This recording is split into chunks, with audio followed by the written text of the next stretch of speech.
हमारे देश की लगभग 2/3 जनता के लिए खेती ही जीने का साधन है और खेती देश की अर्थव्यवस्था का एक बहुत ही अहम हिस्सा भी है। कहा जा सकता है, अगर किसान जिएगा तो भारत जिएगा। सरकार खेती के विकास को बहुत महत्व देती है, उसके लिए नई नई योजनाएं बनाती है। खेती पूरी तरह से प्रकृति पर निर्भर करती है। खेती से जुड़ी कई तरह की मुसीबतों से जूझते किसानों की मदद करने के लिए सरकार किसानों को हर तरह की सहूलियतें देने की कोशिश करती है। लेकिन सवाल ये उठता है कि क्या ये कोशिशें, ये योजनाएं किसानों तक पहुंच पाती हैं? जब भी अर्थव्यवस्था के किसी क्षेत्र विशेष को ज्यादा महत्व दिया जाता है, तभी वहां ऐसी किसी भी कोशिश का नाजायज फायदा उठाने वाले गिद्ध मंडराने लगते हैं। ऐसे गिद्ध जो गरीबों के हिस्से का टुकड़ा छीनकर अपने लालच की भूख मिटाने के लिए तैयार रहते हैं।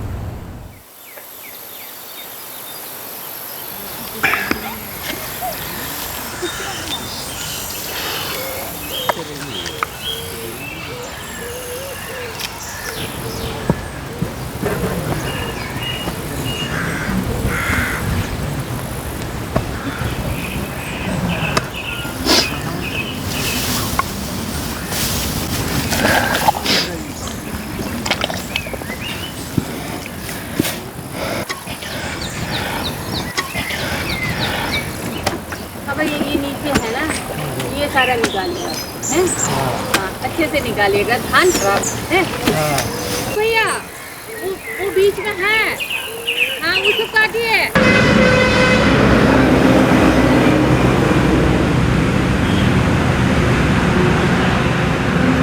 ये आपका सब्जी भाजी बोले थे, चाय बोले थे आप।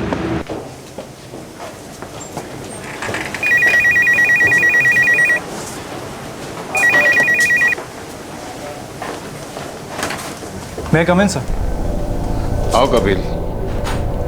कपिल, कुछ लोन की अर्जियां हैं, मैंने जांच कर ली है, इन्हें पास करके लोन बांट दो। सर एक बार लोन डिपार्टमेंट को भी ये सारे पेपर्स दिखा लेते। नहीं, इसकी कोई ज़रूरत नहीं है, मैंने हर केस ध्यान से देखा है। You may go. हेलो। नमस्ते मित्तल जी, हरीश बोल रहे हैं। हाँ नमस्ते गोयल जी, कैसे हो? मेहरबानी आप ये बताने के लिए फ़ोन किए हैं कि हम गांव वालों से उस नई योजना के बारे में बात करने वाले हैं। लेकिन एक बात का ख्याल रहे, हर किसान को सिर्फ 2 भैंसों की कीमत तक की रकम का ही लोन मिलेगा। जी जी समझ गए, बस याद दिलाने के लिए फ़ोन किए थे। अब रखते हैं।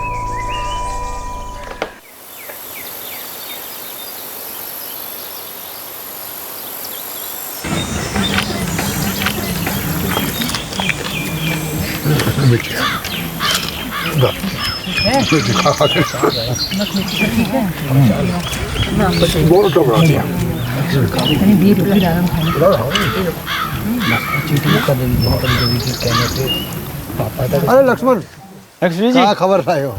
सत्यनारायण जी, राकेश जी, राम राम। एक खुशखबरी है, बैंक वाले नई स्कीम लाए हैं किसानों को भैंस दिलाने की। कल हरीश बाबू सभी को अपने घर बुलाए हैं, वो स्कीम की वहीं पर घोषणा करेंगे। गांव वालों को तो हमने बता दिया, सोचा आप लोग खेत में होंगे तो हम चले आए बताने आप लोगों को।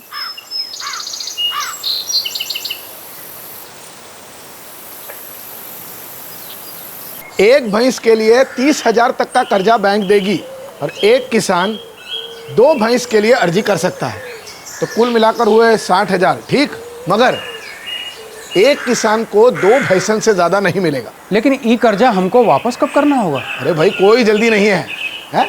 आप लोग तो जानते ही है कि सरकार किसानों को कर्जा अदा करने के लिए काफ़ी वक्त देती है, तो बैंक के हिसाब से 1 साल या उससे थोड़ा ज़्यादा उतनी राहत तो मिल ही जाएगी और उसके बाद ही किस्तें शुरू होंगी। आराम से लौटाते रहना। अब बताइए, ऐसा मौका बार बार मिलता है का?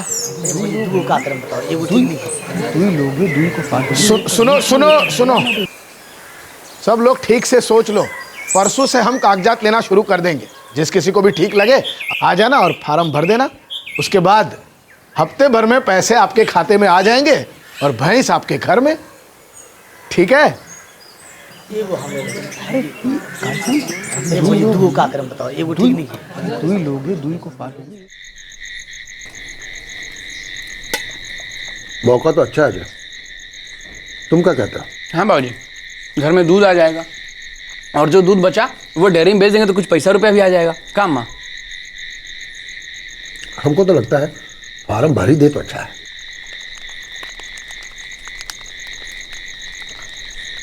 शारदा, तुम अंजलि और परमिला के साथ मिलकर भैसन का ध्यान रख लोगी ना? हाँ बाबूजी, पीछे चौबारे पे जगह बना लेगी भैसन के लिए। अम्मा, मैं और प्रमिला मिलके सब पाल लेंगे। साफ सफाई और दूध निकालने का काम हम ही कर लेंगे।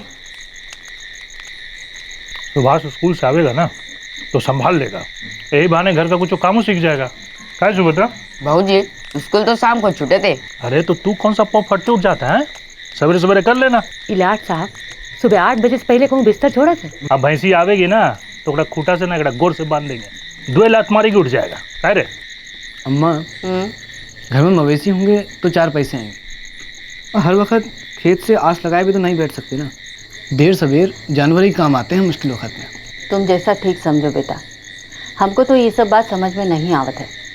ज्यादातर गांव वाले किसान थे, उन्हें तो ये खुद भगवान का भेजा हुआ मौका लग रहा था। एक ऐसा लोन जो सभी के लिए फायदे का था और जिसे वो अपनी सहूलियत से चुका सकते थे।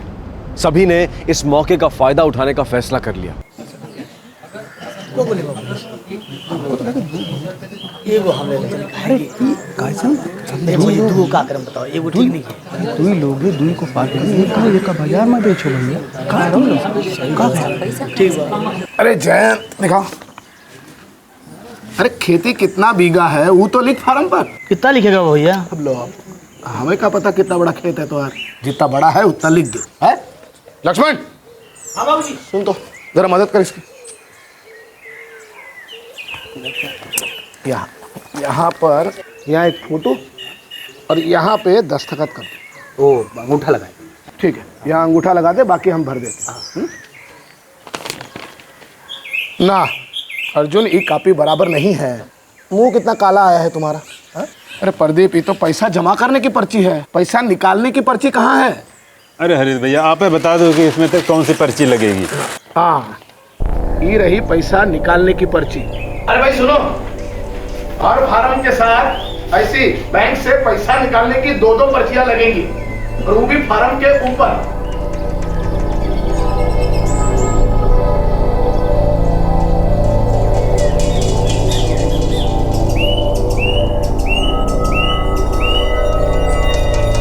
ला,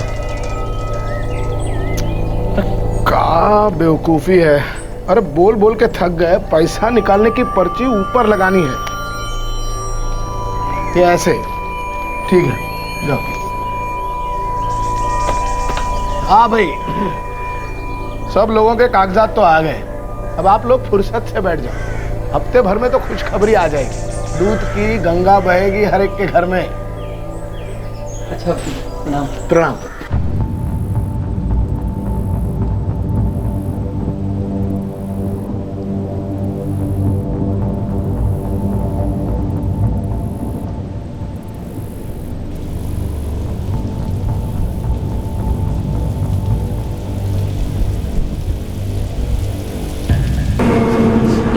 आपके लिए रोटी भाजी। आपको चाचा? शंभू, एक आलू मटर, एक दाल तड़का, 2 रोटी।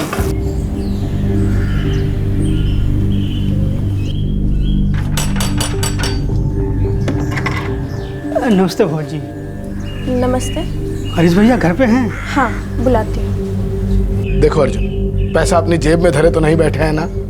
जैसे ही बैंक कर्जा देने को राजी हो जाएगी, पैसा आ जाएगा। उसके बाद सबसे पहले तुम लोगों को ही तो खबर करेंगे ना। ठीक है? ठीक है हरीश भैया।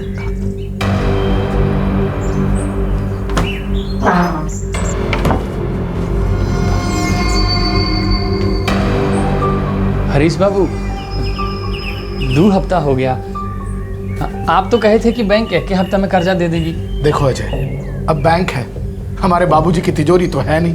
वैसे भी सरकारी कामों में देर सवेर तो हो ही जाती है ना, और ये सब कुछ हमारे हाथ में थोड़ी ना है भाई। हम तो पहले ही कह चुके हैं, इधर कर्जे का पैसा आया, उधर फौरन हम आपको खबर कर देंगे। ठीक है हरीश बाबू।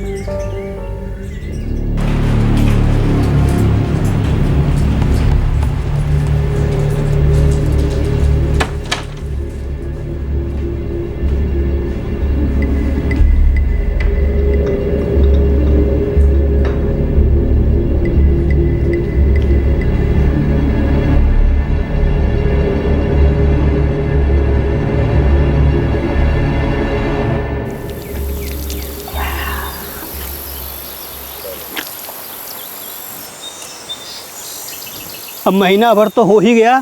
हरीश बाबू से भी पूछ पूछ के हार गए हैं। जब पूछो हर बार एक ही जवाब दे के टरकाए देते हैं कि और वक्त लगेगा, जबकि एक ही हफ्ते की बात हुई थी। हमका लगा था कागज पत्तर में कोनो गड़बड़ी ना हो गई हो, नहीं तो काहे लगता है इतना वक्त। पर भैया हरीश भैया ने एक एक फार्म देखा था, उन्होंने जैसा बोला था हमने तो वैसा ही किया था ना।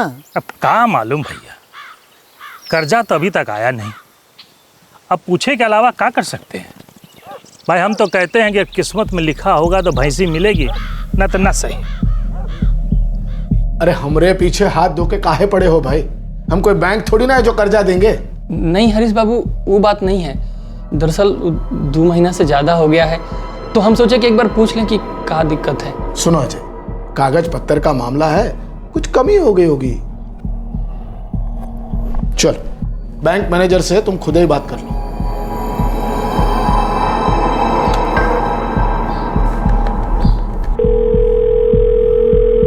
नमस्ते मित्तल साहब। अरे अब क्या बताएं, इन गांव वालों को लोन के लिए मदद करने की कोशिश किए थे। अब ये सब हमारी जान के पीछे ही पड़े हुए। अब लोन मिलने में दिक्कत हो रही है तो उसमें हमारी क्या गलती है बताओ? हमारे पास वो अजय चौहान आया हुआ है, किसान का बेटा है जिसने अर्जी की थी। हाँ, उसे फोन दो। नमस्ते साहब। अजय, दरअसल तुम्हारे पेपर्स में गड़बड़ थी। तुम्हारे ही नहीं, बहुत सारे गांव वालों ने अलग अलग पेपर्स दिए हैं। का गड़बड़ी साहब? सब पेपर्स में अलग अलग खामियां हैं। अभी तुम्हें फोन पे क्या क्या बताऊं, इसीलिए तुम्हें लोन नहीं मिला है। दिल छोटा मत करो, आगे बहुत सारे स्कीम्स आएंगे, वापिस अप्लाई कर देना, ठीक है? हो गई तसल्ली? बता दिया मैनेजर साहब ने?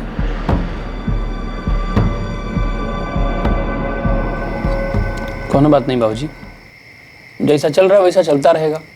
अब हमने जो सोचा था वो नहीं हुआ, सब अपने हाथ में थोड़ी ना होता है। हाँ वो तो है। सारे गांव वालों ने अपने घरों में भैंस बांधने का सपना देखे थे। अब जो अपने किस्मतें में नहीं है तो कैसे होता? अब देखते हैं आगे कुछ आता है तो। महीने बीते, बरसों बीते, बात आई गई हो गई। लोन के लिए आई स्कीम की बात को सब भूल गए थे। सारे किसान अपने सपने भुलाकर अपनी रोजमर्रा की जिंदगी में मशगूल थे। लेकिन 4 साल बाद 2010 में वो लोन जो उन्हें कभी मिला ही नहीं था, अचानक उनकी जिंदगी में दस्तक बनकर लौटा, और ऐसा लौटा कि उनमें से बहुत से लोगों को बर्बाद कर गया।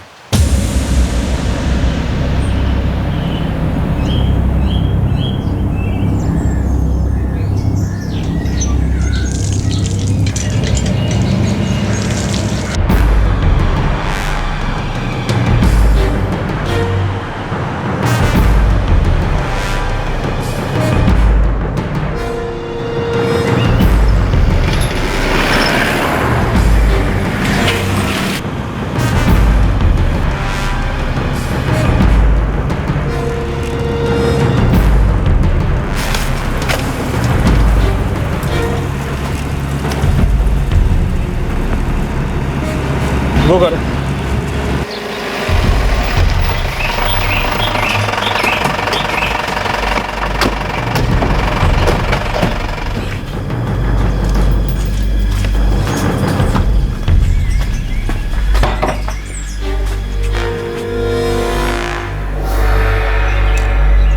अजय चौहान ये रहता है? हाँ, वो हमारा बेटा है। ये नोटिस है उसके लिए। नोटिस? काहे का नोटिस? 2 हफ्ते में कर्जा चुकाना शुरू नहीं किया ना, तो अच्छा नहीं होगा तुम लोगों के लिए। हम बैंक के वसूली एजेंट हैं। अगर अगले 15 दिनों में सूद के साथ कर्जा चुकाना शुरू नहीं किए ना, तो कानूनन हम तुम्हारी ज़मीन छीन सकते हैं या और भी बहुत कुछ कर सकते हैं, समझी ना?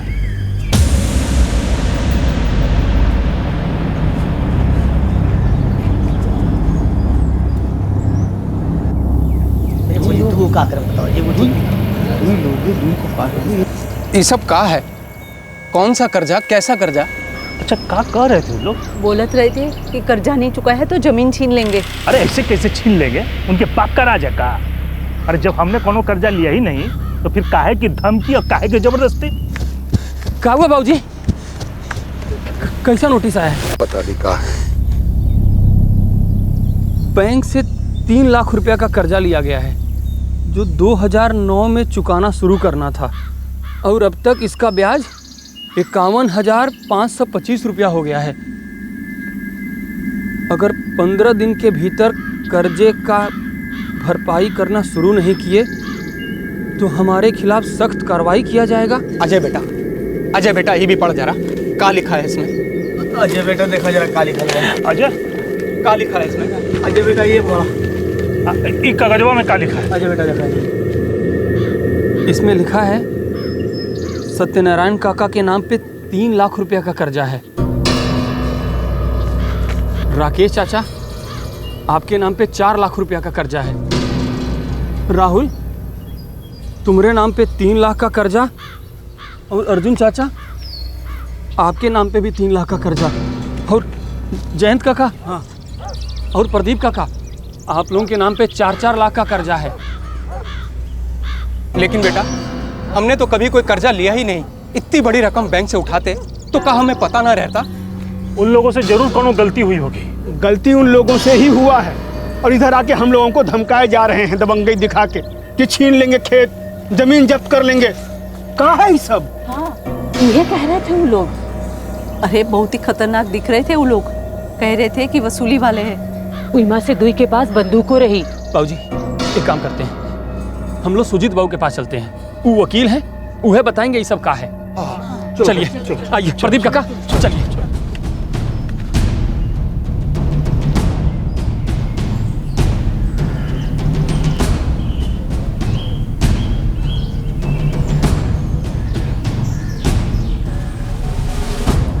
ये तो बैंक का नोटिस है। तुम लोगों का नाम लिखे हैं यहाँ, घर का पते भी दिए हैं। तुम लोग सच कह रहे हो कि तुम लोगों ने कर्जे नहीं लिए हैं? हाँ सुजीत बाबू, और इतनी बड़ी रकम हमको देगा कौन? सुजीत बाबू हमने कब लिया ये कर्जा? ये देखो इसमें लिखा है कि 2006 में कर्जे मिले हैं, अब हो गया 2010 यानी 4 साल पहले। और लिखा है कि सरकार ने कर्जा चुकाने के लिए 3 साल की छूट दी थी और पिछले साल यानी 2009 में कर्जे की भरपाई शुरू करनी थी। 2006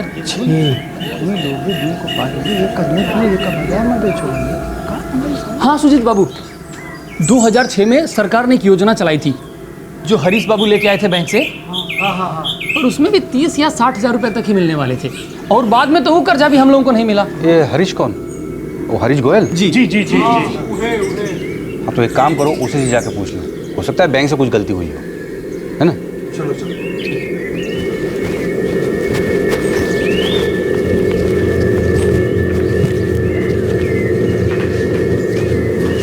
ये कहाँ चला गया? चल के लक्ष्मण से पूछते हैं, वो हरीश बाबू का बहुत काम करता फिरता है। चलो चलो।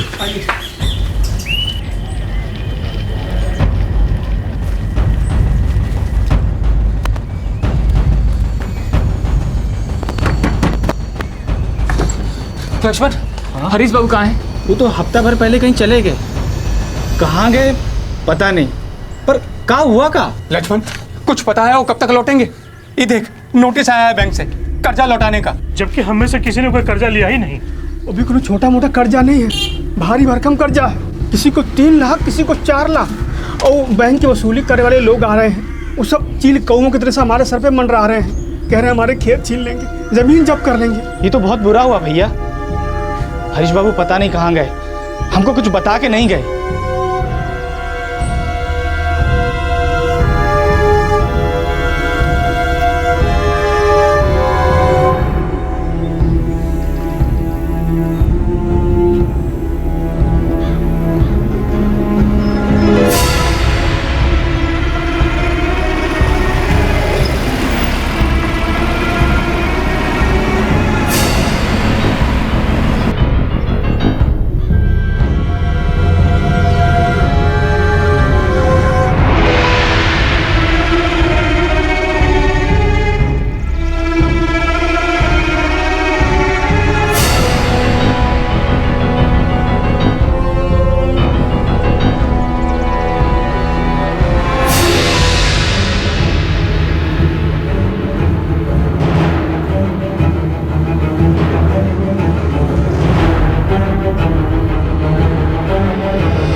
बैठे बिठाए कौन सी शनि की छाया सर पे आ गई।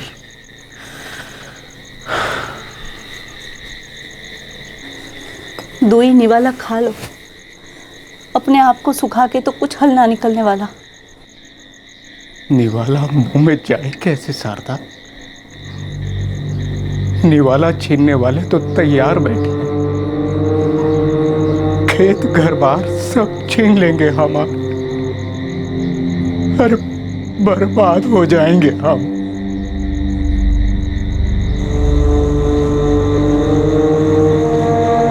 अरे ऐसे ही है, परेशानी कम थी का, बड़ी मुश्किल से तो गुजारा होता है। अब तो खेत भी छिन जाएगा और छत भी। तो जो पैसा लिया नहीं वो चुकाए कैसे?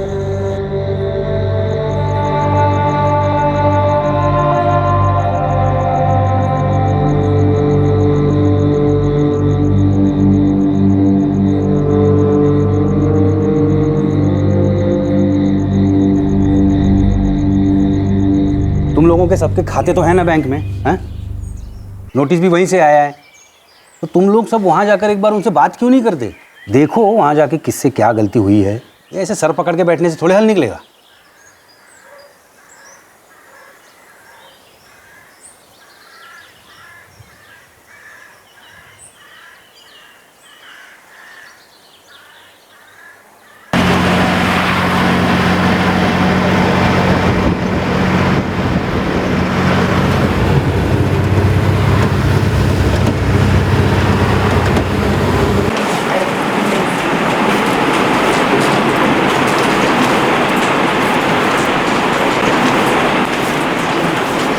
इधर घुसे आ लो, हेलो पीछे जाओ, पीछे चलो, पीछे जाओ, पीछे जाओ, पीछे। अरे भाई हमारी बात तो सुनो यार।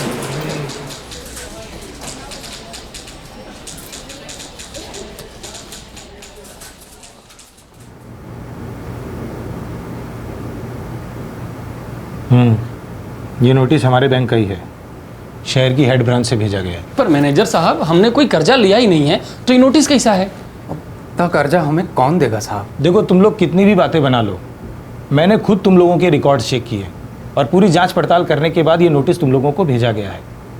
कर्जा ले लिया तुम लोगों ने, पैसा पचा लिया और अब वापस करने के नाम पर मुकर रहे हो। साल 2006 में तुम लोगों को कर्जा मिला था, सुधीर मित्तल थे तब यहाँ के मैनेजर, याद आया कुछ? और जब कर्जा चुकाने का वक्त आया तो यहाँ खड़े होकर तुम लोग रोना धोना कर रहे हो। साहब हम लोग सच बोल रहे हैं, हमको कर्जा मिला ही नहीं। हाँ साहब, हम छोटे किसान हैं, कोई मालदार लोग तो है नहीं, हम क्या करेंगे इतना पैसा का? देखो इधर उधर बात घुमा फिरा के करना बंद करो। कर्जा लिया है तुम लोगों ने और ये बात हमारे वसूली डिपार्टमेंट में चली गई है। तुम लोगों ने कर्जा लेते समय जो जमीन गिरवी रखी थी जब्त हो जाएगी वो, और अगर नहीं तो फिर मामला जाएगा सीधा कोर्ट में।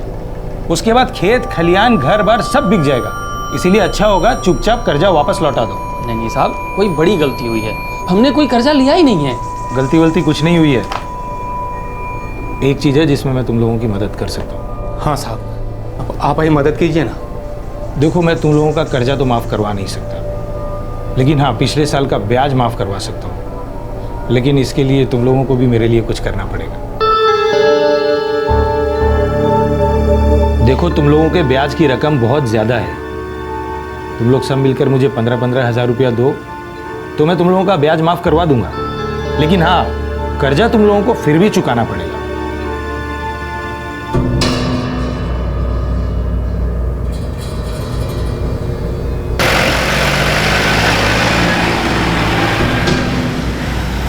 पहले उस हरीश गोयल ने हम लोगों को लूटा और अब ये बैंक मैनेजर भी गरीब के पेट पे छुरी चला रहा है, रिश्वतखोर।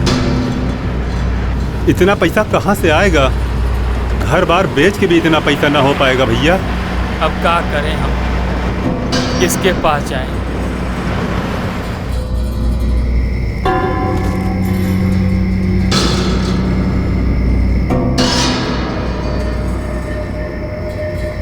अंजलि जरा दौड़ के जा, देख दवाखाने में डॉक्टर साहब है का? तेरे बाबूजी का बुखार तो उतरे नहीं रहा है। जी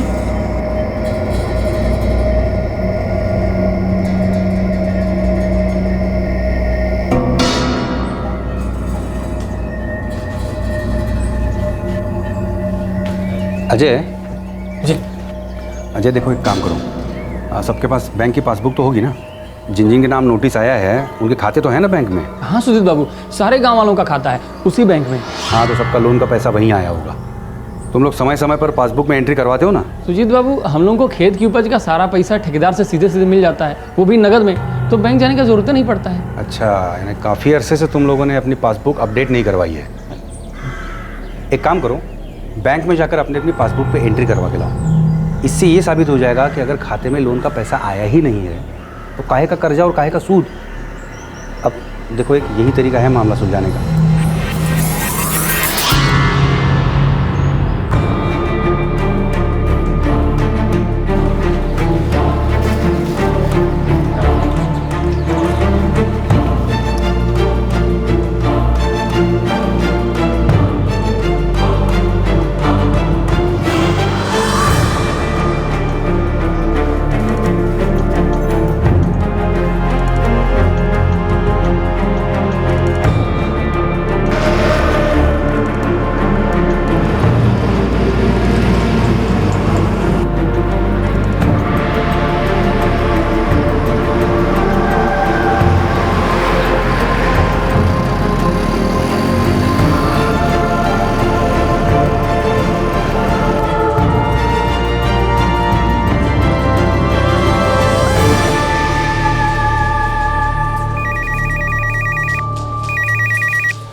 सुजीत बाबू, ऐसा कैसे हो सकता है?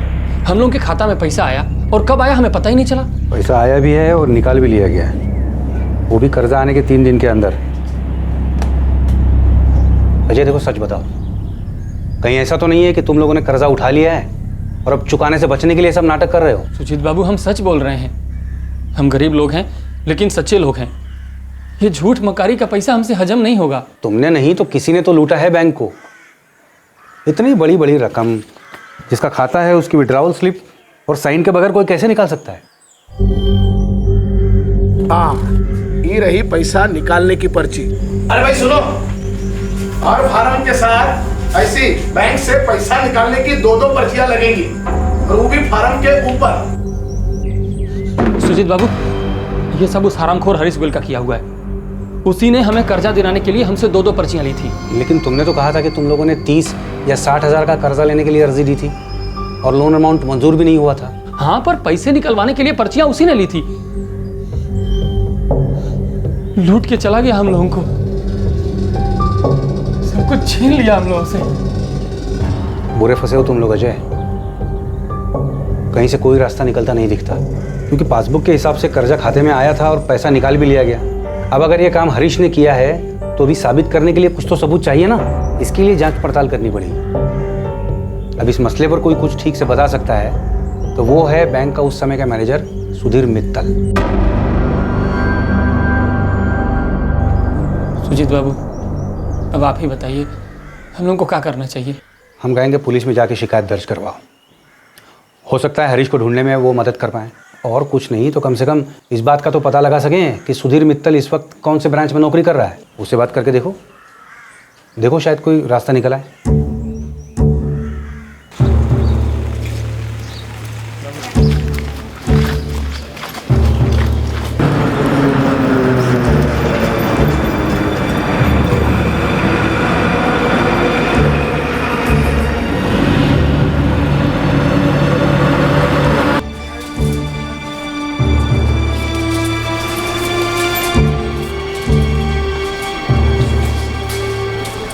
मुझे नहीं पता सुधीर मित्तल अब कहाँ है। साल 2007 में उनका यहाँ से ट्रांसफ़र हो गया था, अब तक तो वो रिटायर भी हो चुके होंगे। सीधे साधे लोग हैं साहब, हम लोगों का गलत फ़ायदा उठाया हरीश गोयल ने, पूरी तरह फंसा दिया है। तुम्हारे दुखड़े में मुझे ज़रा भी दिलचस्पी नहीं है। तुम लोगों ने बैंक से लोन लिया है, उसे वापस करने पर ध्यान दो। तुम लोगों को पिछले साल का ब्याज माफ़ करने का तरीका मैंने बताया है ना।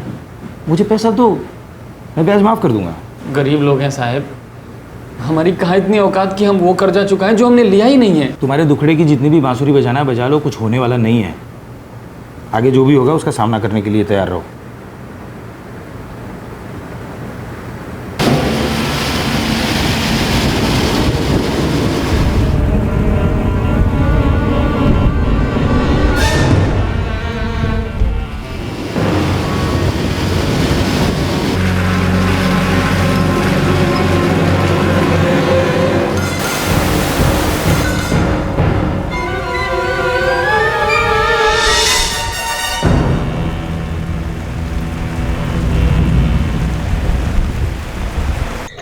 भाई सत्यनारायण की तबीयत तो एकदम बिगड़ते जा रहा है। और वो वसूली एजेंट कह रहा है कि अब और मोहलत नहीं मिलेगी।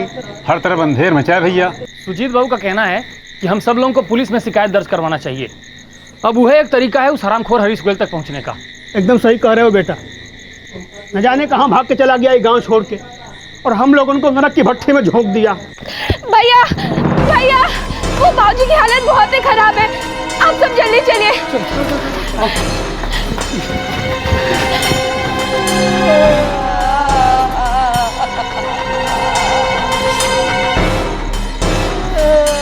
काका खाली बेहोश हुए हैं, इनका सांस चल रहा है। अरे इनको तुरंत लेकर अस्पताल चलना चाहिए।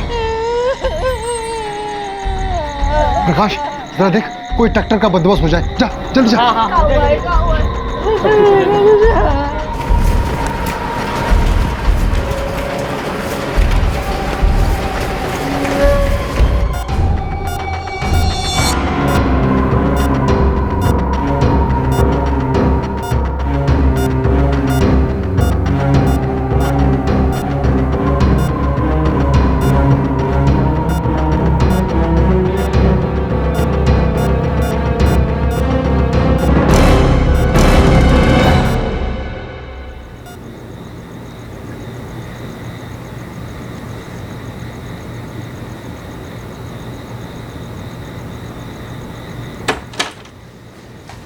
इन्हें हल्का दिल का दौरा पड़ा है। अब हालत ठीक है, मगर हमें इन्हें कुछ दिन निगरानी में रखना होगा। डॉक्टर साहब, काका ठीक तो हो जाएंगे ना? देखिए, इनकी हालत का असली अंदाज़ा अगले 48 घंटों में ही मिल पाएगा। Excuse me.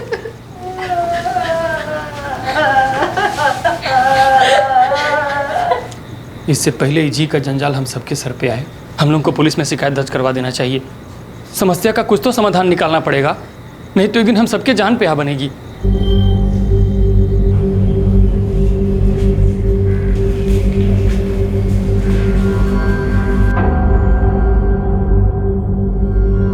साहब, रोज वो वसूली वाले हम गांव वालों को तंग कर रहे हैं, जीना मुश्किल हो गया है हम लोगों का। हाँ साहब, यही कारण से हमारे किसान भाई सत्यनारायण जी को दिल का दौरा पड़ गया है, अभी तक अस्पताल में है। देखो, तुम लोग जो भी कहो, लेकिन मैं आंखें मूंद कर तुम लोगों की बातों का भरोसा कैसे कर लूँ? तुम लोग कुछ और बोल रहे हो, तुम्हारी ये पासबुक कुछ और। हम लोग भी वही बात आपको बता रहे हैं। हरीश गोयल जो है ये सब उसी का किया धरा है। उसी ने हम गाँव वालों को लूटा और उसके बाद गाँव छोड़ के पता ना कहाँ भाग गया। और 4 साल लग गए तुम लोगों को ये पता लगाने में कि कोई तुम्हारे नाम से पैसे लेकर भाग गया। देखो, मैं तुम्हारी बात मान भी लूं तो भी कानूनी तौर पर तुम लोगों के पास अपने बचाव के लिए कुछ भी नहीं है, और कोई भी इस मामले में बैंक की तरफदारी करेगा। उनका पैसा गया है तो वसूली तो होगी ना, और अपना पैसा मांगने से किसी को कौन रोक सकता है? और क्या शिकायत लिखूं मैं तुम लोगों की कि हरीश तुम लोगों को लूट कर भाग गया? किस सबूत पे लिखूंगा मैं ये तो तुम लोग बोल रहे हो कि उसने तुम्हारे दस्तखत करवा के तुम लोगों से विड्रॉल स्लिप ली और तुम लोगों ने दे भी दी। सिर्फ कही सुनी बातों पर केस दर्ज नहीं होता है।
सत्यनारायण तो गुजर गए सुजीत बाबू, अभी कर्जा का बोझा का उनके परिवार वालों पर पड़ेगा। हाँ, मतलब कर्जे की भरपाई के लिए ज़मीन के कागजात एक तरह से गिरवी थे, तो सत्यनारायण जी के गुजरने के बाद अब ज़मीन पर बैंक का ही हक है। का कोनो रास्ता नहीं है कि हम गरीबन की कोई सुने? ये ऐसे तो हम सब लुट जाएंगे। कुछ समझ में नहीं आ रहा है। हाँ, एक बार तुम लोग यहाँ के एसडीएम साहब से मिल लो, हो सकता है तुम सब लोगों की बात सुन के वो कुछ जांच पड़ताल करवाएं इस मामले में। वो इतने बड़े अफसर हैं, हम लोगों की बात सुनेंगे? देखो, कोशिश करने में क्या नुकसान है, क्या कहेंगे, ना ही तो कहेंगे ना, लेकिन हो सकता है तुम लोगों की बात सुन लें और कुछ उपाय निकल आए।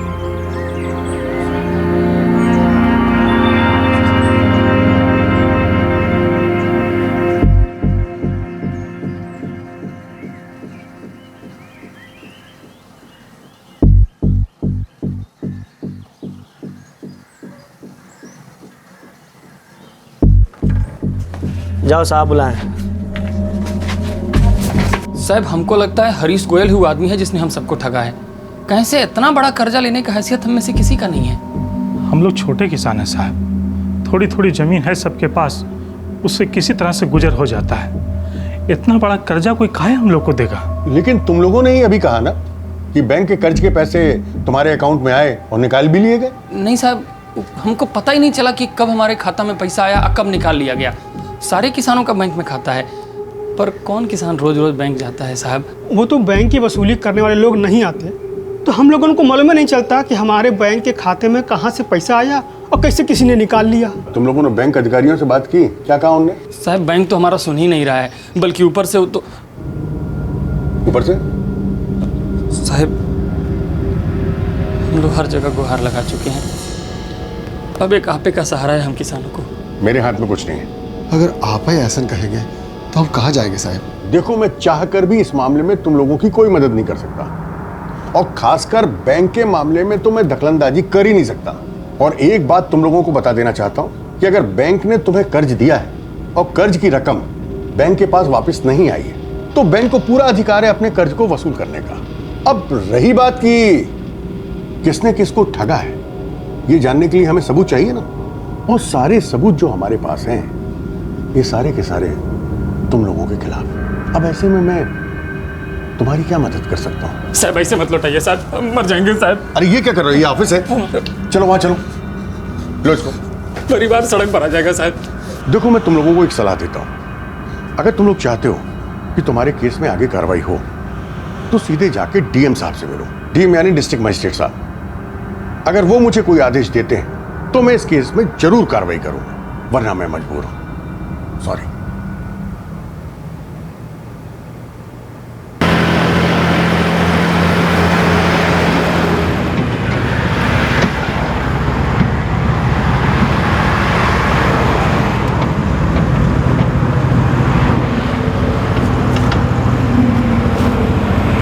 अरे डीएम साहब ऐसे नहीं मिलते हैं, उनसे मिलने के लिए अर्जी देनी पड़ती है। देखिए साहब, हम लोग कोसपुर गांव से आए हैं, बड़ी परेशानी में है। अगर आप डीएम साहब से थोड़ी देर के लिए मिलवा देंगे तो बहुत मेहरबानी होगी। साहब 10 मिनट में अपनी बात कह के निकल जाएंगे, एक बार मिलने दीजिए। डीएम साहब को और भी बहुत से ज़रूरी काम होते हैं, वो ऐसे बिना अपॉइंटमेंट के किसी से भी नहीं मिलते हैं। ठीक है साहब, हम लोग यहीं बाहर बैठते हैं और वहीं इंतजार करते हैं। साहब को जब फुर्सत मिल जाएगा हम लोग को बुला लीजिएगा। अरे तुम लोग समझते क्यों नहीं हो? हैं? एक काम करो, वापस गाँव जाके एक चिट्ठी लिखो, मिलने की अर्जी तो डीएम साहब के नाम पे, फिर वो देखेंगे कि मिलना है कि नहीं मिलना है। अब जाइए आप, जाइए।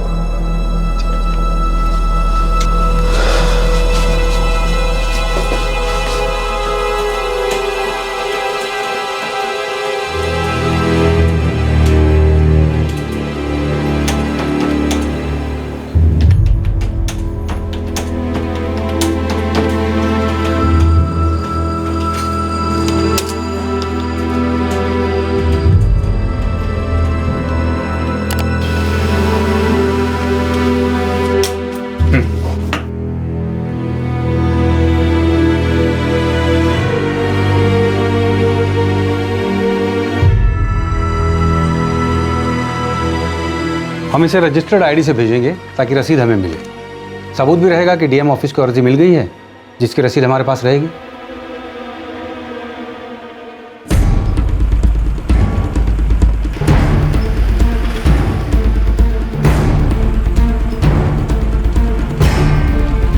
कोई कर्जा वर्जा नहीं लिया हम लोगों ने, धोखे से लूटा उस हरीश गोयल ने हम सब गांव वालों को। देखो, हमें कोई फर्क नहीं पड़ता किसने किसको लूट लिया, हमें तो बस बैंक के पैसे की वसूली करनी है, उसी का कमीशन मिलता है हमें। चुपचाप ना दोगे तो चीख चिल्ला के, मार काट, रो पीट के पैसे तो हम निकाल ही लेंगे।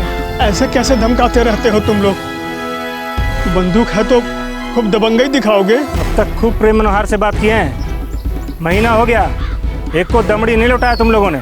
तुम लोग पैसे नहीं दोगे तो हमें भी नहीं मिलेंगे। बैंक ने तो बोला है जो करना है करो इनके साथ, बस पैसे निकाल दो। फिर भी अब तक हमने शांति से समझाया तुम लोगों को, लेकिन अब आखिरी बार कह रहे हैं, कान खोल के सुन लो।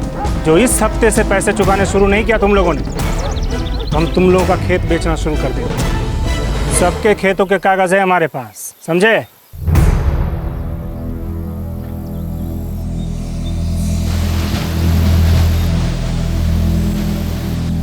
भाई 4 दिन हो गया है डीएम साहब को अर्जी दिए हुए। ये बड़े लोग हैं भैया, हम गरीब का दुख दर्द ना दिखे इन्हें। हमारी जान जाए तो जाए, पर इनके कान में जू न रहेंगी।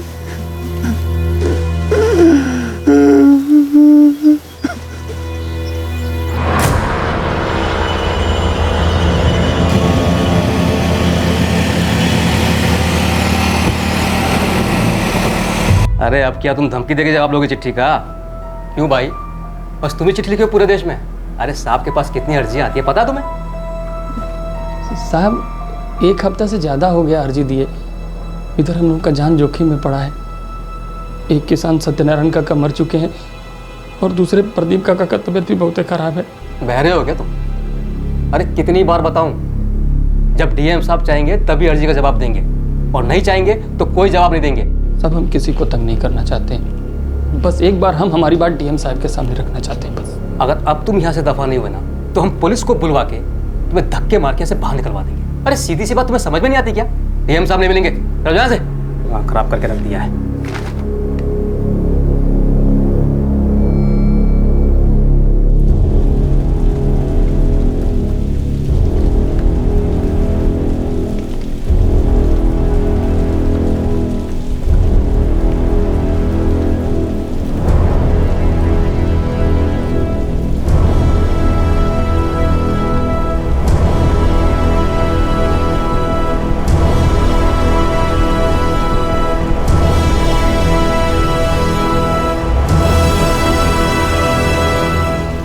गोविंद सर, डीएम साहब की गाड़ी आ गई।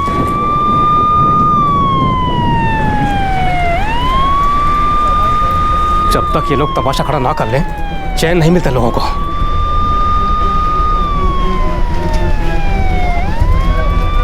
हम गरीबों पे अत्याचार बंद करो, बंद करो। हम गरीबों पे अत्याचार बंद करो, बंद करो। हम गरीबों पे अत्याचार बंद करो। देखिए ना साहब, बिना बात कितना हल्ला गुल्ला मचा रखा है इन लोगों ने। कर्ज के नाम पे धोखा, कर्ज के नाम पे धोखा।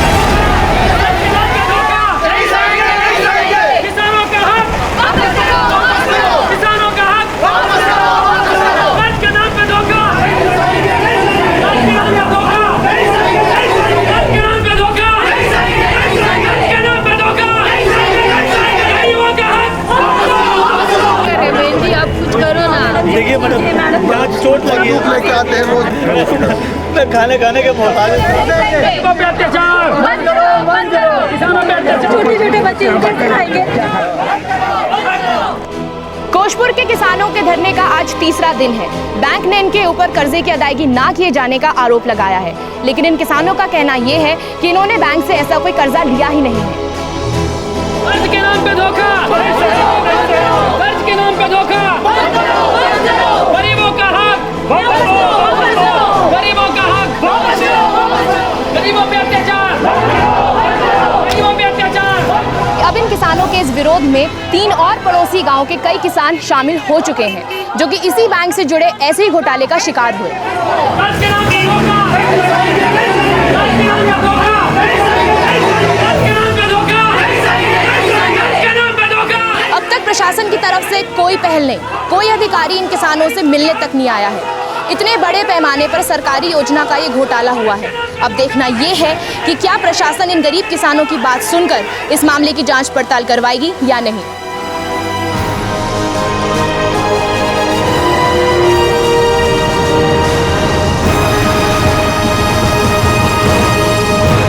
सर लाइन 4 पे एसडीएम साहब हैं। नमस्ते अरविंद जी। नमस्कार सिंह साहब। अरविंद जी, इतने सारे किसान एक साथ विरोध कर रहे हैं, कोई तो सच्चाई होगी इनकी कहानी में। जी सर, मुझे भी लगता है। आप फौरन इन लोन्स की इंक्वायरी के ऑर्डर्स दीजिए और पुलिस को जांच करने के आदेश दीजिए। Sure sir. और भी कई गांव ऐसे हैं जहां किसान झूठे लोन की शिकायत कर रहे हैं। आप हर एक गांव से कंप्लेंट चुनिए और उसकी शिकायत लिखवाइए और इन्वेस्टिगेशन शुरू कर दीजिए। श्योर सर, अभी करता हूँ। आखिर किसानों के विरोध प्रदर्शन से प्रशासन की नींद टूटी और इस मामले की जांच शुरू की गई। उनका निर्दोष साबित होना अभी बाकी था, पर कम से कम उनकी फरियाद तो सुन ली गई थी। मैंने तुम लोगों के पासबुक्स और नोटिस देख लिए हैं। अब हमें यह पता लगाना है कि हरीश गोयल कहाँ होगा। गांव में कोई रिश्तेदार है उसका? ना साहब, उसका कोनो रिश्तेदार नहीं है। एक लक्ष्मण नाम का आदमी है जो उसका करीबी है, पर वो कह रहा था कि हरीश गोयल एक हफ्ता पहले गांव छोड़ के पता ना कहाँ भाग गया। इस लक्ष्मण को लेके आओ। जी सर। साहब, वो वसूली वाले लोग हम लोगों को अभी भी परेशान कर रहे हैं। ठीक है, उन्हें हम देख लेंगे, लेकिन सबसे पहले हमें यह पता लगाना है कि यह सब कुछ हुआ कैसे। हरीश गोयल ने अकेले किया है या कोई और भी उसके साथ था? अभी तक कोई सबूत भी हाथ नहीं लगा है। बहुत सफाई से सब कुछ चूना लगा गया साहब। तुम लोग सब्र रखो, अभी जांच चल रही है, फैसला नहीं आया है। एक बार इस केस की गुत्थी सुलझे तो समझ में आए कि करना क्या है। साहब, हम तो हरीश बाबू का छोटा मोटा काम करते थे साहब। सब वो बड़े आदमी है साहब, उससे मेरा क्या लेना देना है साहब? लेना देना कुछ नहीं है, लेकिन उस तक तो तू ही पहुंचाएगा ना। चल सुनिए तो साहब, साहब हमको छोड़ दीजिए साहब। साहब एक दिन अचानक घर वालों को लेकर और सामान बांधकर कहीं चले गए साहब। हमको क्या, किसी को भी नहीं पता वो कहाँ गए। चल तेरी बात मान ली, वैसे कहाँ जा सकता है वो? सब सच में नहीं पता सर। ये हरीश गोयल जब से इस गांव से गया तब से उसका नंबर भी डीएक्टिवेट हो गया। उसको पता चल गया होगा कि बैंक वसूली के लिए नोटिस भेज रहा है, इसीलिए चुपचाप फरार हो गया। बैंक में जब भी कोई नई स्कीम शुरू होती थी तो गांव वालों को सबसे पहले वही बताता था, है ना? हाँ साहब। और ये बैंक मैनेजर सुधीर मित्तल, जिसने इतनी दरियादिली से कर्जे बांटे, उसे तो जानता होगा तू। अरे नहीं साहब, मैनेजर जैसे बड़े लोगों से हमारा क्या मेल, हम तो कभी उनसे मिले भी नहीं। सर वो अजय बोल रहा था कि इस वक्त बैंक मैनेजर कोई अनुरुद्ध सिंह है। इस सुधीर मित्तल का पता लगाते हैं, उसे पता होगा कि लोन सैंक्शन हुए कैसे।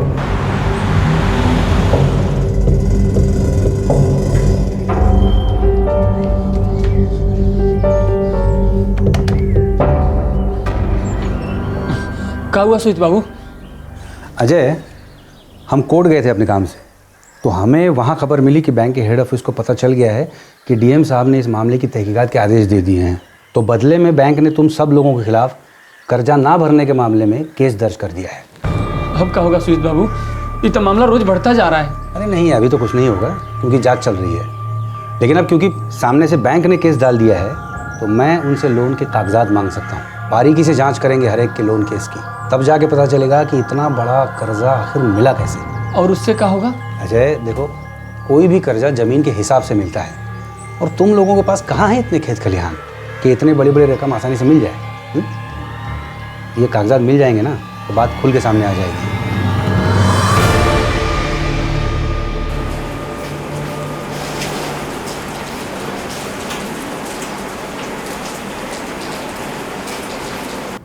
क्या जी सर, अभी 2 दिन पहले ही अनिरुद्ध जी को सीबीआई ने अपनी कस्टडी में लिया है।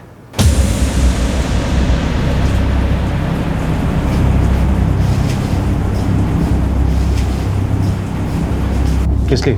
जी वो चंद्रपुर गांव के किसान की लोन की लिमिट बढ़ाने के लिए उनसे रिश्वत मांगी और उसने सीबीआई में कंप्लेंट कर दी। अच्छा, तो घोटालों की परंपरा काफ़ी पुरानी है इस बैंक की। 2006 में भी कोशपुर गांव के कुछ किसानों को लोन दिए गए थे जो उन्हें आज तक मिले ही नहीं। इस केस में मेन अभियुक्त था इसी गांव का एक आदमी हरीश गोयल और मैनेजर थे सुधीर मित्तल। वो कहाँ हैं आप? ये तो 4 साल पुरानी बात है और इस बैंक में मेरे को सिर्फ 2 साल हुए हैं। मेरे वक्त सुधीर मित्तल यहाँ पर नहीं थे। कोई तो होगा जो उनके बारे में जानता होगा। जी शायद कपिल राणा आपको कुछ बता सके। वो उस वक्त हमारी बैंक की लोन डिपार्टमेंट में थे। मैं कम इन सर। आओ कपिल। इस वक्त वो हमारी वाराणसी की ब्रांच में है। उनका नंबर है आपके पास? नंबर तो नहीं है, लेकिन मैं आपके लिए ढूंढ के निकालता हूँ। धन्यवाद। एक तरफ उस बैंक के ब्रांच मैनेजर को रिश्वत मांगने के लिए हिरासत में लिए जाने की चौंकाने वाली खबर सामने आई। ये साफ दिखाई दे रहा था कि किसानों को धोखा देकर उनके नाम पर लोन लिए जाने की बात सच हो सकती है। वहीं दूसरी तरफ वकील सुजीत शर्मा ने बैंक से किसानों के लोन के पेपर्स निकलवाए। बहुत सी बातें अब खुलकर सामने आने वाली थी। ये तुम लोगों की लोन के मंजूरी के कागजात हैं जो बैंक ने कोर्ट में जमा किए हैं। ये लो, अजय चौहान, जयंत सैनी, सत्यनारायण सिंह, तो राकेश तिवारी, अर्जुन सिंह, राहुल दुबे,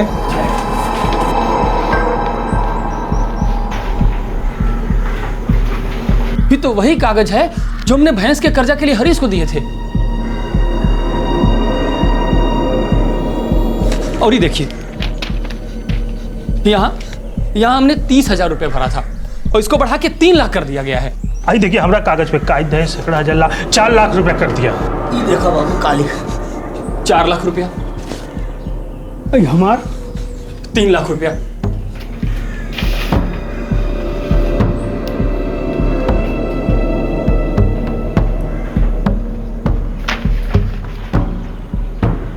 सत्यनारायण जी की फाइल में भी 3 लाख लिखा है। ये तो सरासर धोखा है। हमें बोला गया था कि हमारे कर्जे की अर्जी में किसी कागज की कमी है।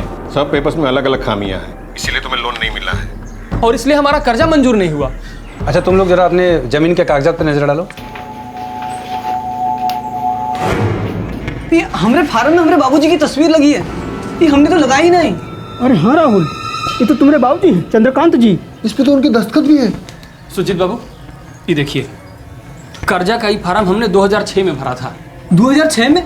हमारे बाबूजी 2004 में गुजर गए थे, वो दस्तखत कैसे कर सकते थे? सुजीत बाबू, ये देखिए, हमारा कागज पर हमारी घरवाली सुभद्रा का नाम चढ़ा दिया है। आई देखिए उसका दस्तखत, वो तो अंगूठा टेक है, उसको कहाँ लिखना आता है?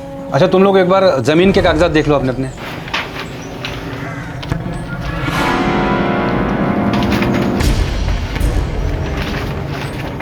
ये देखिए सुजीत बाबू, हमारे नाम पे इतनी बड़ी बड़ी जमीन है, इतना तो हमारा जमीन है नहीं है। आई देखिए, हमारा कितना बड़ा बड़ा खेत दिखाया है। सत्यनारायण जी की जमीन भी असल से कुछ 10 गुने ज्यादा दिखाई गई है। देखने में कागज असली लगते हैं, लेकिन तुम लोगों के कर्जे की रकम बढ़ाने के लिए फर्जी पेपर लगाए गए हैं। सबकी बड़ी बड़ी जमीनें दिखाई गई हैं। देखिए सुजीत बाबू, है ना ये साफ साफ धोखा। अब तो आपको सबूत मिल गया कि हमें लूटा गया है, हम झूठ नहीं बोल रहे हैं। अब हमको ये साफ नजर आ रहा है कि फर्जी कागजात के बिना पर कर्जा दिया गया और पैसा निकाल भी लिया गया, लेकिन किसने क्या किया है ये तो इन कागजों से पता नहीं चलेगा ना। बैंक तो पलट के यही कहेगी कि तुम ही लोगों ने खुद ये फर्जी पेपर लगाए अपनी अर्जी में। ये तो बड़ा जुल्म है। हमें बेगुनाह होने के बावजूद भी खुद को बचाना पड़ रहा है, लड़ना पड़ रहा है। लुटे भी हम और फंसे भी हम। हाँ, अब देखते हैं कि पुलिस की तलाश कहाँ तक पहुंची है। वो हरीश मिल जाए तो कुछ सच्चाई सामने आए।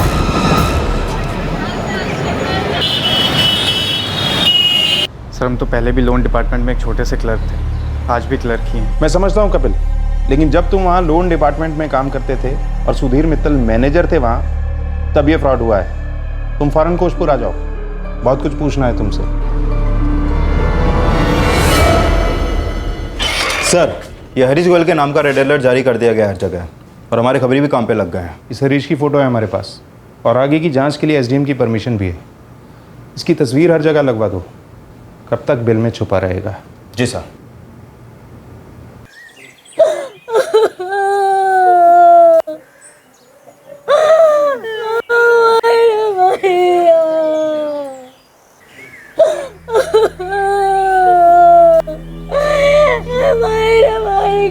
गया इनको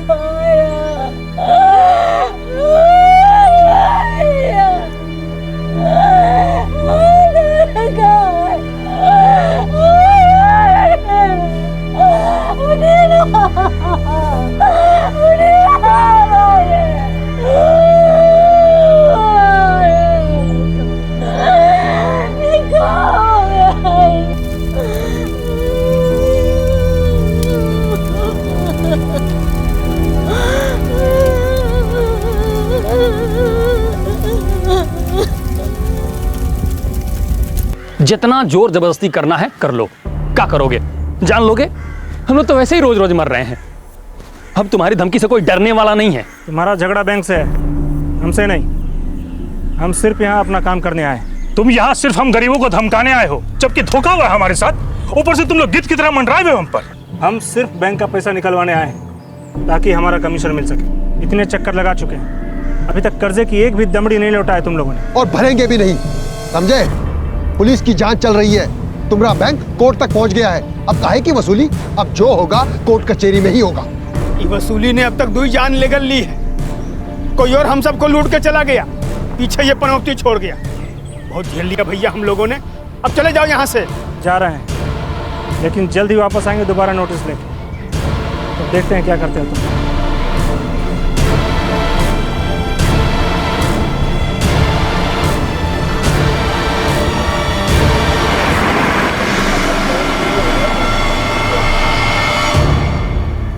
सर, जब तक सुधीर जी ब्रांच मैनेजर थे उन्होंने बहुत सारे लोन खुद ही सेंशन किए, और जो कि वो ब्रांच मैनेजर थे तो उनसे कोई सवाल जवाब नहीं कर सकता। कोशपुर गांव के इन किसानों के लोन्स भी सुधीर मित्तल ने खुद ही सैंक्शन किए थे? हाँ सर, उन्होंने ही सेंशन किया होंगे। गांव वाले ये पेपर्स लेके आए थे हमारे पास, हमने जांच की है इन पेपर्स की। ये वो पेपर्स हैं जो बैंक ने कोर्ट में जमा किए थे, गाँव वालों के वकील ने वहाँ से निकलवाए। बहुत सी गड़बड़ है इन पेपर्स में। सभी लोन्स के लिए एक ही गारंटर है, हरीश गोयल। ऐसे कैसे हो सकता है कि कोई बैंक किसी के लोन के पेपर्स बिना देखे बिना परखे उन्हें लोन सैंक्शन कर दे? सर, हमने आपको बताया ना, सुधीर जी ब्रांच मैनेजर थे और एक बार उनका ओके का थप्पा लग गया सर, फिर कोई कुछ नहीं बोल सकता था। हो सकता है इस सब में वो भी शामिल हो। हाल ही में यहाँ का मैनेजर रिश्वत मांगने के इल्ज़ाम में पकड़ा गया है। कोई हैरत की बात नहीं कि इसमें सुधीर मित्तल भी शामिल हो। क्या तुम्हें सचमुच नहीं पता है कि उसका ट्रांसफ़र कहाँ हुआ है? और अगर वो रिटायर हो गया है तो कहाँ है? कोई तो होगा जो ये सब कुछ जानता होगा। सर, किसी को भी नहीं पता कि सुधीर जी कहाँ हैं। दरअसल सुधीर जी का कभी कोई ट्रांसफ़र हुआ ही नहीं। 2008 में उन्हें सस्पेंड किया गया था और उसके बाद किसी को नहीं पता। क्यों सस्पेंड किया गया था? सर, इन्हीं लोन के सैंक्शन होने के बाद इनकी वसूली ना हो पाने पर बैंक में इंक्वायरी बैठी और सर उसी से पता चला था कि लोन सैंक्शन में बहुत बड़े घोटाले हुए। कैसे सैंक्शन हो सकते हैं ये लोन? लोन डिपार्टमेंट आंख पर पट्टी बांधे बैठा है। किसने चेक किए थे? हमने रजिस्ट्रेशन ऑफिस में पता लगाया, जमीन के ज्यादातर कागजात जाली हैं। सर, सारे लोन सुधीर जी ने खुद सैंक्शन किए। हमारे पास ये पेपर्स उनके देखने के बाद ही, और एक बार उन्होंने सैंक्शन कर दिया तो हम कुछ नहीं कर सकते। सर, एक बार लोन डिपार्टमेंट को भी ये सारे पेपर्स दिखा लेते। नहीं, इसकी कोई ज़रूरत नहीं है। मैंने हर केस ध्यान से देखा है। कभी किसी के दिमाग में नहीं आया इन पेपर्स की अच्छी तरह से जांच करनी चाहिए? लाखों रुपए गया है बैंक का इन फर्जी पेपर्स पर दिए गए लोन से। कौन भरेगा ये? सर, ब्रांच मैनेजर ही फाइनल सैंक्शन देता। अब उनसे कौन सवाल करेगा सर? सबको पता था कि क्या हो रहा है, लेकिन किसी ने आवाज नहीं उठाई। क्यों? बैंक का काम है लोन देने का, और पैसे वापस आ जाएंगे। मैं देखूंगा कि पैसे वापस आ जाए। कैसे वापस आएंगे सुधीर जी? अगर किसान चाहें तो बैंक के खिलाफ फ्रॉड का केस कर सकते हैं अदालत में। मुझे एक बात बताइए, आखिर ये पैसे गए कहाँ? मुझे तो लगता है कि ये पैसे आपकी जेब में गए। इसके साथ मिलकर करते रहिएगा बन। ऐसा इल्जाम मुझ पर मत लगाइए। मैंने जो कुछ भी किया है बैंक के लिए ही किया है। बैंक के लिए नहीं, आपने अपने लिए किया है। बैंक को लूटा है आपने। लूटा है मैंने?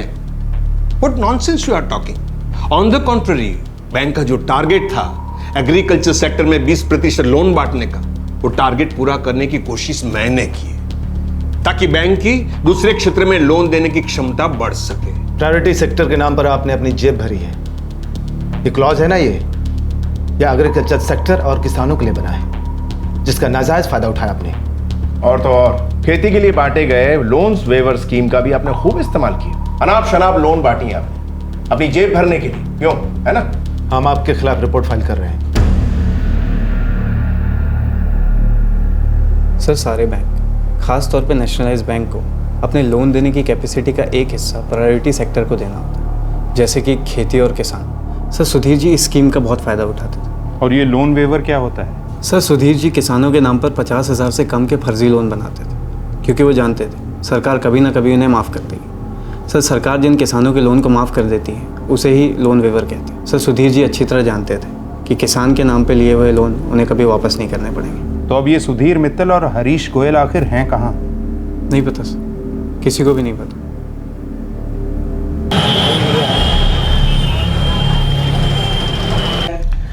प्रताप जी, ये प्लान ए, ये प्लान बी, इन दोनों का कॉम्बिनेशन गजब का कॉम्बिनेशन है। जब तक आप 55 के हो जाओगे, ये स्कीम आपको कम से कम हर साल 12 लाख का फायदा देती रहेगी। ये देखिए प्लीज। लेकिन ये स्कीम तो कुछ और ही बोल रही है। प्रताप जी, अब मेरी बात सुनिए, दिन रात में यही काम करता हूँ। ये 3 पॉलिसी मिला के मैंने खास पैकेज तैयार किया है। ये लीजिए, लाइफ सिक्योर्ड, प्रीमियम कम और 10 साल के बाद पैसे वापस।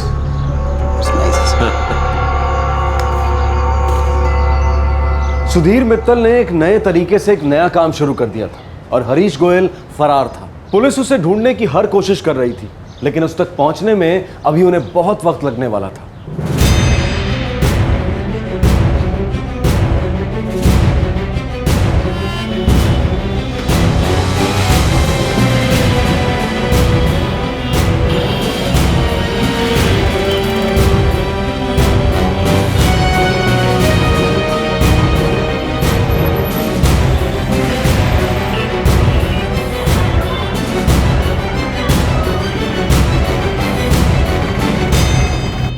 हमने कोई कसर नहीं छोड़ी है, लेकिन ये केस अब तभी आगे बढ़ेगा जब ये हरीश गोयल हमारे हाथ लगेगा।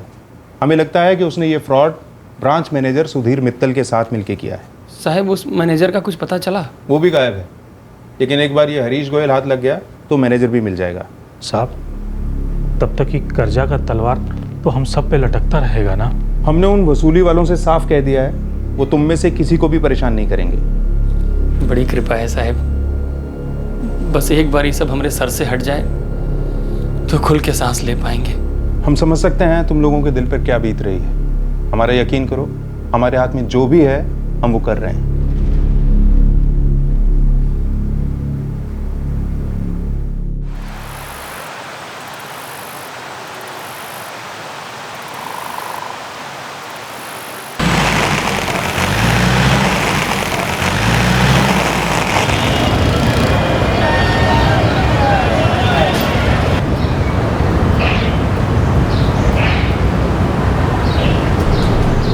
तीन साल और बीत गए। अब ये केस क्राइम ब्रांच के पास आ चुका था। अपने आसपास शिकंजा कसते देख आखिर हरीश गोयल ने कोर्ट के सामने सरेंडर कर दिया। अब इस सारी साजिश से पर्दा उठने वाला था। तो तुम सब कुछ बताने को तैयार हो? हमने ये सब कुछ सुधीर जी के साथ मिलकर किया। पूरा प्लान बताओ, कब, कैसे, क्या किया? हम गांव वालों को हर उस नई योजना के बारे में बताते थे जो बैंक की तरफ से घोषित होती थी। हम सुधीर जी से फॉर्म्स लेते और गांव वालों के बीच उसकी घोषणा कर देते।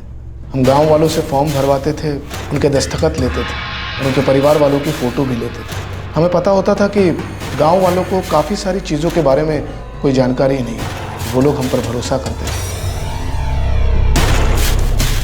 कागजात इकट्ठा करने के बाद हम और सुधीर जी लोन की रकम बदल देते और कागजात भी बदल देते। सुधीर जी ब्रांच मैनेजर थे, इसीलिए ये सारा काम आसानी से हो जाता था। हम गांव वालों से विड्रॉल स्लिप्स पे साइन करवा के पहले ही ले लेते थे और जैसे ही लोन की रकम उनके खाते में जमा होती थी हम पैसा निकाल लेते थे और आपस में बांट लेते थे। मॉडस ऑपरेंडी 2, लोन की क्रेडिट लिमिट बढ़ाना। हर किसान को उसकी जमीन के हिसाब से लोन मिलता था। और फिर तुम लोग फर्जी पेपर से लोन की लिमिट बढ़ाते थे, ज्यादा जमीन दिखाकर। जी, जितनी ज्यादा जमीन होती थी उतना ही बड़ा लोन मिलता था। और फिर बढ़े हुए लोन का पैसा उनके अकाउंट्स में जाता था और किसानों को सही तरीके से जो पैसा मिलना चाहिए उन्हें मिलता था, और बाकी का पैसा तुम्हारे और सुधीर मित्तल के पास जाता था। जी। Modus operandi 3। हम लोग फर्जी नामों पर फर्जी पेपर्स भी बनाते थे, कभी कभी मरे हुए लोगों के नाम के भी, जिनके नाम से बैंक में खाते हो और जो कभी बंद ना किए गए हो। हम लोग ऐसे खाते ढूंढते थे। सुधीर जी लोन पास कर देते थे और हम पैसा निकाल लेते थे। जाहिर है, फर्जी साइन करके। जी हाँ। और उन लोन में से कितने रिकवर नहीं हुए? सुधीर जी सरकार की लोन वेवर यानी कर्जा माफी योजना का खुलकर इस्तेमाल करते थे। बहुत सारे कर्जे 50,000 से कम के होते थे, और इस रकम के किसानों को दिए जाने वाले कर्जे सरकार अक्सर माफ कर देती है। सुधीर जी को कर्जा माफी की योजना के बारे में पता होता था। कर्जे का खाता बंद हो जाता, इसलिए कोई सवाल करने वाला नहीं था। तुम लोगों के कर्मों का खामियाजा गरीब किसान भुगत रहे हैं। सुधीर मित्तल तक तुम ही पहुंचा सकते हो। कहाँ है वो? हमें पक्का तो नहीं पता, पर हम कुछ जगह बता सकते हैं जहां वो हो सकते हैं।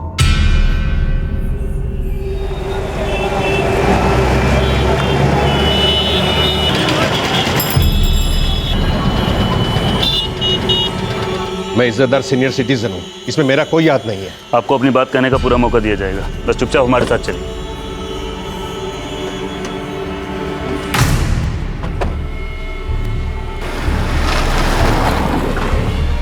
ये सब हरीश की मनगढ़ंत कहानी है। टेल मी, आपके पास क्या सबूत है कि ये सब कुछ मैंने किया है? बैंक ने भी मेरे खिलाफ इंक्वायरी बिठाई थी, आज तक एक भी सबूत नहीं मिला उन्हें। सुधीर मित्तल, हरीश ने साफ साफ बता दिया है कि किस तरह से तुम लोग धोखाधड़ी का प्लान चलाते थे और बैंक को लूटते थे। कौन सी धोखाधड़ी, कौन सा प्लान? ये गलत इल्जाम है मेरे खिलाफ, मैं इन्हें स्वीकार नहीं करता। I don't accept that. ठीक है, हम तुम्हें कोर्ट में पेश करेंगे। वैसे हरीश पहले ही कोर्ट में सरेंडर हो चुका है, कोर्ट के सामने सारे गुनाह कबूल कर चुका है। अब तुम और तुम्हारा वकील अपने हिस्से की दलील दे सकते हो।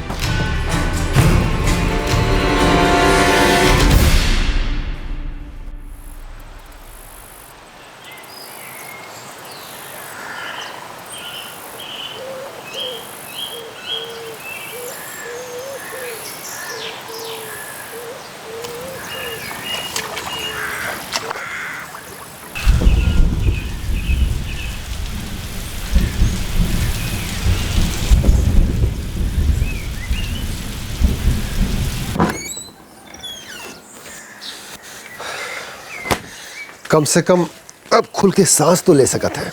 हाँ बाबूजी, बिना कोनो गलती के इतना वक्त लगा खुद को बेगुनाह साबित करने में। हाँ बेटा, सुने थे गिद्ध सिर्फ लाशन को ही नोचते हैं, लेकिन ये तो कलयुग है, जीते जागते इंसानों को भी नोचते हैं ये गिद्ध।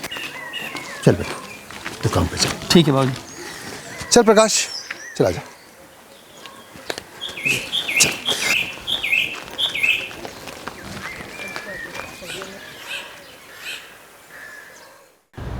हरीश गोयल जमानत पर बाहर है और सुधीर मित्तल न्यायिक हिरासत में है। सुधीर मित्तल का अब भी यही मानना है कि उसे इस केस में फंसाया गया है। बैंक ने अपने रिकवरी एजेंट के हाथों अब गांव वालों को सताना बंद कर दिया है। ये गांव वाले अब उस चिंता और डर से मुक्त हो चुके हैं जिसने इनके जीवन में उथल पुथल मचा दी थी।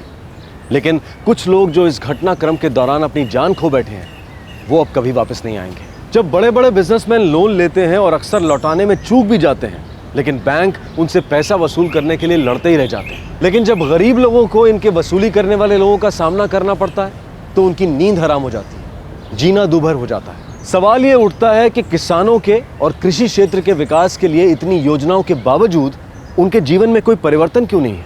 लोन्स की माफी की योजनाएं और इतने अनुदानों के बावजूद क्यों हमारे किसान आत्महत्या करने पर मजबूर हैं? क्या ये लोन माफी की योजनाएं और बाकी सुविधाएं इन किसानों तक पहुंच पाती हैं, उन लोगों को मिल पाती हैं जो इसके असली हकदार हैं?